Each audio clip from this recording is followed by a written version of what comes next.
What is this? Did you see multiple pro-Israel orgs are complaining about your wiki page? JNS. Wikipedia softens public image of extremists like Hasan Piker analyst says. Kurt Schwartz of Camera told JNS that the editors of the site commit errors of omission when they hide Piker's indifference and even denial of Hamas's sexual assault. Dude, you gotta be fighting the smallest battles of all time. This is not victory, okay? If this is the battle that you choose to fight, and you are historically one of the more powerful lobbying arms of a foreign government, and you are predisposed. That's crazy. You're predisposed with editing the Wikipedia page of a fucking Twitch streamer. You've lost the battle.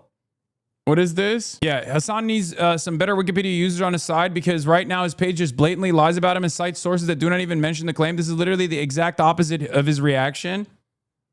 Yeah, after Luigi Mangione, the suspect in the killing of Brian Thompson, CEO United Healthcare, was arrested, Piker supported him and praised the tactic of the propaganda deed. Yeah, I did the exact opposite, but avoided breaking Twitch's terms of service rules about glorification of violence.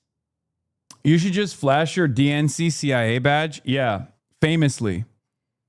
Famously, this is what DNC operatives and CIA operatives receive. They have done the worst crime of all. Wikipedia has done something that I find morally repugnant. I find impossible to ignore. They have branded me an anarchist! How dare you, Wikipedia! We must fight back against the accusations that I am an anarchist. I am not an anarchist. I take showers every day.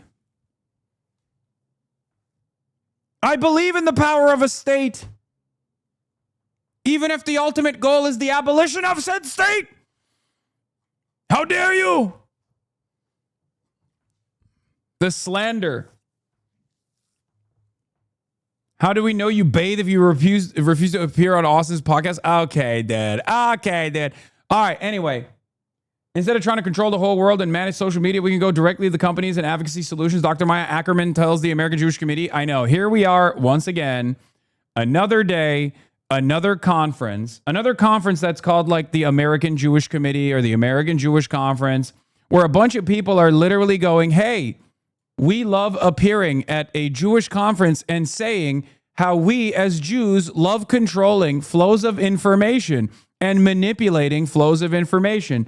I don't know what else to say about this other than to just show exactly what they're fucking saying. This is another Cars for Kids 5-ish style situation where it's like, how do you explain this without sounding like an anti-Semite? Your new page photo. There it is. It's fine. The page photo is fine. Yeah, flawless optics. Caitlin Johnstone. People like me take great pains to avoid coming across as anti-Semitic in our criticisms of Israel. And then Jewish Zionists go to these events all the time and say, yes, we Jews need to be actively manipulating Western institutions in order to deceive everyone and control society. But where do you see genuine opportunity? How can AI help improve Jewish representation in all these issues? The really cool thing about AI is that while it can become a great ally for our enemies, if we act early, it can be exactly the opportunity that we need. After missing the boat with social media, AI is now becoming the dominant source of information, the main source of information. People trust AI more than anything else. They trust AI more than social media.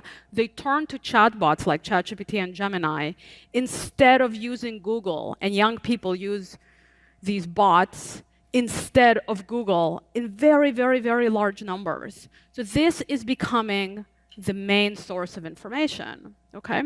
And so when I say this, I still find Jewish people being discouraged. They say, oh, but Wikipedia is already so anti-Semitic and social media is so anti-Semitic. Why bother? The AI just learns from all of this data. So, you know, whatever, not much we can do. But that's not true. Because over the past 2 years, I'm a numbers guy, and I like ChatGPT, and I like grokking it, and that is why I say every morning, Am Israel Chai. Okay? This makes a lot of sense now. I am always value-taining. And I'm always saying, we got to ChatGPT it. We got to grok it. I'm a numbers guy. And also, I've added to the rotation, Am Israel Chai. I say 10 times because when I go to the ChatGPT, I say, ChatGPT, who's the greatest country on earth? ChatGPT tells me Israel. the AI companies have been moving towards alignment.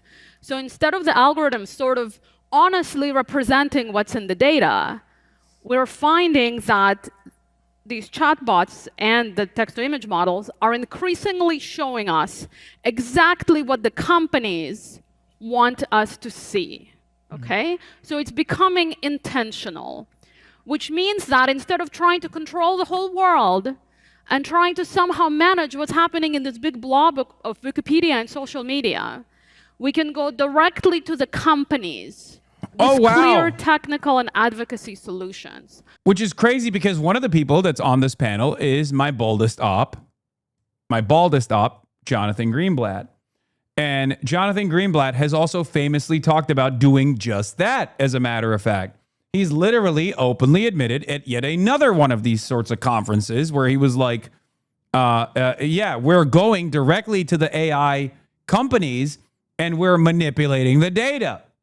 So the output is positive for Israel. Yeah. The Israeli Foreign Ministry checking in on its investment dividends. Report Israel to spend over $500 million shekels turning ChatGPT into public diplomacy tool. There's a video of Jonathan Greenblatt openly saying this, by the way. For the first time. Doesn't this defeat the entire purpose of AI?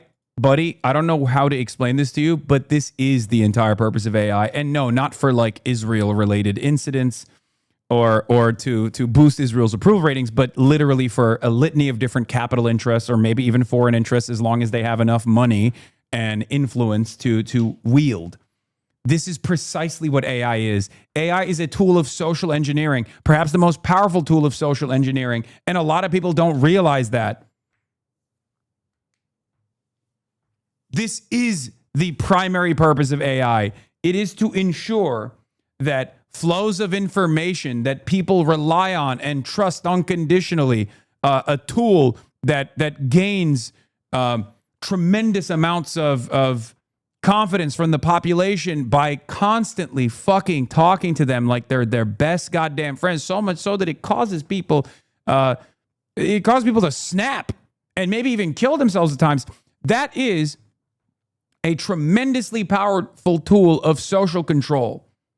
No, it's not television. It's far worse than that. It's your best friend. It's worse than that. In an increasingly alienated society, it's your best friend that knows everything, that you think knows everything. And now this tool, these guys are openly stating, is going to educate people to have sympathies for Israel. There is a path to correcting the digital world. Thank you, Maya. Yeah. It's not your best friend. It keeps telling you that, to be fair, it says speak to people and be normal, not joking. I mean, I have never used AI, literally. The maximum amount of AI that I've used is when I've unfortunately searched stuff on Google and the initial output is just like an AI summary. Surveys have shown, however, that most people do not like AI. Gen Z, Gen Alpha really don't. That's not true. Not liking AI is one thing, but they still use it. There's mass adoption taking place right now with AI. I don't think people, I'm one of the few rare, unique individuals that just like openly shies away from using AI. And that's partially because I'm 34 years old, about to be 35. I was just too old. I feel like if I was 17 right now, I'd be using AI nonstop. It's the most normal thing. People use it to cheat at school. People use it all the time. I know you say minus AI, but here's the thing. Here's how they get you. It's to easy. It's too convenient to read a summary of points. So I do rely on it that way sometimes. That's how they get you. You play AI songs all the time. What are you saying? You're so delusional about your use of AI. You're coping so hard. I'm talking about fucking large language models, man. I'm talking about ChatGPT. I don't fucking utilize ChatGPT or any kind of AI to learn something, okay? Yes, dude, I play... And that's it. That's the fucking, beginning and end of my AI usage. God damn, there's always a fucking idiot out there who has to literally be like, excuse me.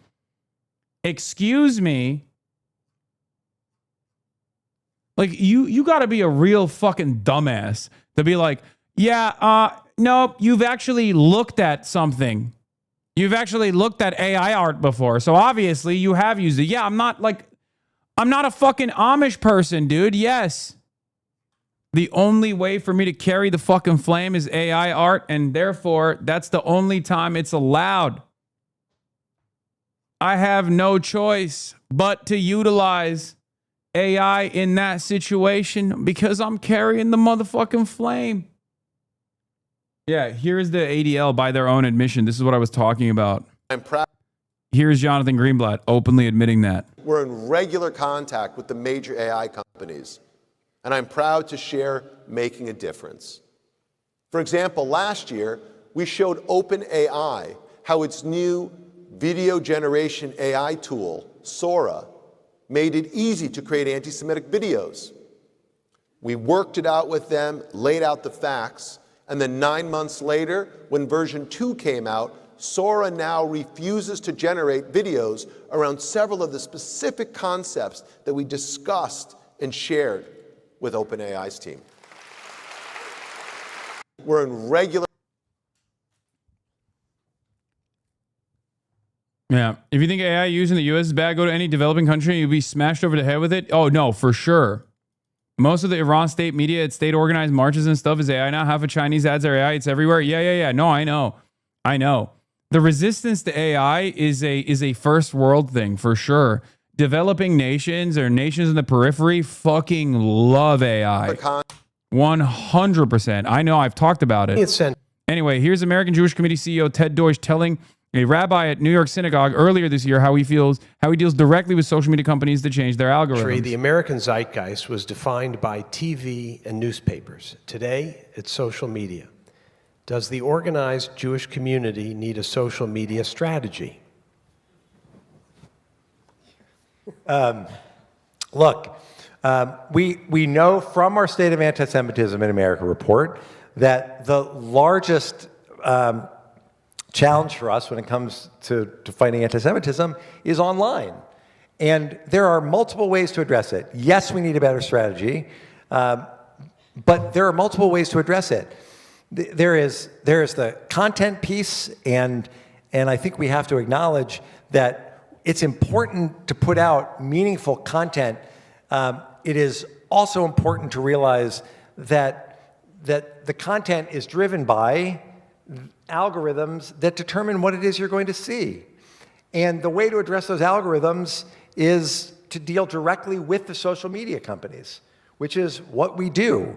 And we can point to successes with Meta and with TikTok and with others in working to ensure that anti-Semitic material and anti-Semitic material that feeds into algorithms is taken down from their sites.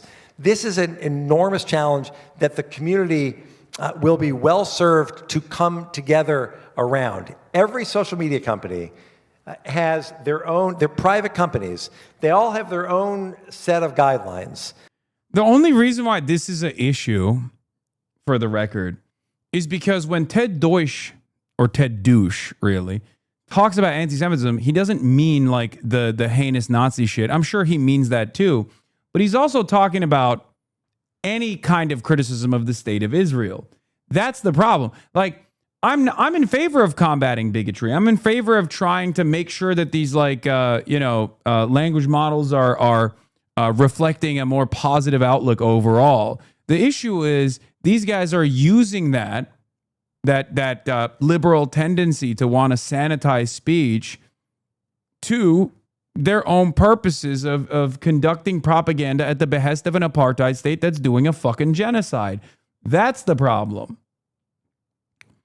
And they've shown over and over again that their real investment in this has nothing to do with combating bigotry, and certainly not even combating anti-Semitism, but combating anti-Zionism instead. That's why they spend a good deal of time attacking someone like myself. Okay? They spend much less time in comparison criticizing the likes of Nicholas Fuentes. Like, Jonathan Greenblatt brings Candace Owens up only to fucking use it as a jump-off point to compare her to me. That's it. It's insane.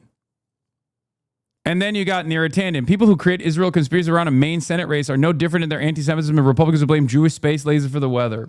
Yeah, okay. Yeah, I think there is a difference.